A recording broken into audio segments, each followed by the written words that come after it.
State निवडून काय केलं की काय झालं कसं गेलं ते कळत नाही.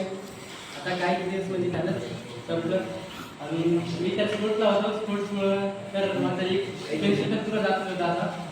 मग थोडं थोडं करत स्टडी करत गेलो क्लासला असता सब्जेक्ट वगैरे थोडं तरीही संजय सर करता EMD शब्द EMD आत्ता बॅक आहे माझा.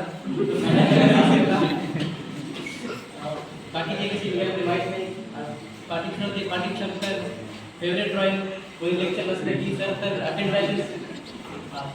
मॅडमचं सर्वात स्ट्रिक्ट म्हणजे आपला सिटी मॅडम आली की घोरं शाप आणि तेवढी चिठ्ठ्या बिट्ट्या आहेत ती खिशात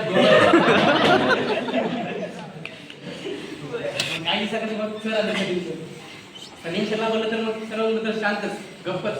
मोबाईल तर सर काढून घ्यायचे नंतर देऊन टाकायचे. सरचं मन चांगलं आहे.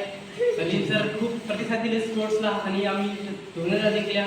मग स्टेटला हरल्या. आता ते आमचं बॅड आहे थोडं त्याच्यामुळे नोकरी आम्ही माझ्या झालं इंजिनिअरिंगला. कुलकर्णी सर असे होते की सर्वांना प्रतिसाद देत गेले आणि सर्वांना फ्रीडम पण सोड दिली तेवढेच. आणि त्याच्यात टीचिंग खूप भारी होती. दादा सर प्रोजेक्ट असा आहे की माहीत नाही प्रोजेक्ट सरचा पूर्ण हात आहे सरचं त्याच्यामध्ये. मग बाकीचे मित्र माझा प्रतीक खूप बेस्ट फ्रेंड आहे. आम्ही पहिल्यापासून बेस्ट फ्रेंड होतो. And thank you.